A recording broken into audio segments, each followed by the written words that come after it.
মন্ত্রী, আপনি এই মহান সংসদে কিছু বক্তব্য রাখেন। কি চান? জনগণকে মোটা হওয়ার জন্য কিছু করবেন নাকি চিকন হওয়ার জন্য কিছু করবেন? আপনি কিছু বক্তব্য রাখেন। আপনার সময় 1 মিনিট। আপনি আধা মিনিটের ভিতর আপনার বক্তব্য শেষ করবেন।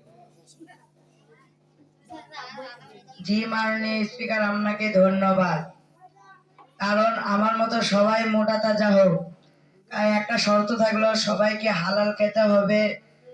কারণ হালাল খায় তোমরা মোটা হবা না কি হবা হও, কারণ হালাল খায় মোটা হলে সেটা জায়েজ আছে। যেমন আমি আগে হারাম খাইছিলাম, এখন সংসদে দাঁড়িয়ে থেকে আর এখন হারাম খাবো না, হালাল খাবো। আপনারা কি বলতে চান? মাননীয় স্বাস্থ্যমন্ত্রী, আপনার কথা তো অবশ্যই ভালোই লাগলো, অনেক ভালো লাগছে।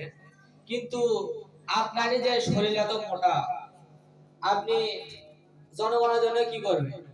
আপনি শরীর করেছেন, এটা কি জনগণের টাকা মারে খাওয়া করেছেন নাকি সংসদের টাকা মারে খাচ্ছেন?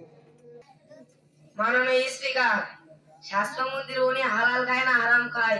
ওনার শরীর নেই তো উনি লড়তে পারে না। উনি হালাল খায় না হারাম খায়, এটা আমার প্রশ্ন। মাননীয় স্বাস্থ্য প্রতিমন্ত্রী, আপনি এই মহা সংসদে কিছু বলেন। আপনার সময় 1 মিনিট। মাননীয় স্পিকার, আপনাকে অনেক ধন্যবাদ। জনগণ নেই তো আমি তো জনগণের স্বাস্থ্য নিয়ে ভাবি।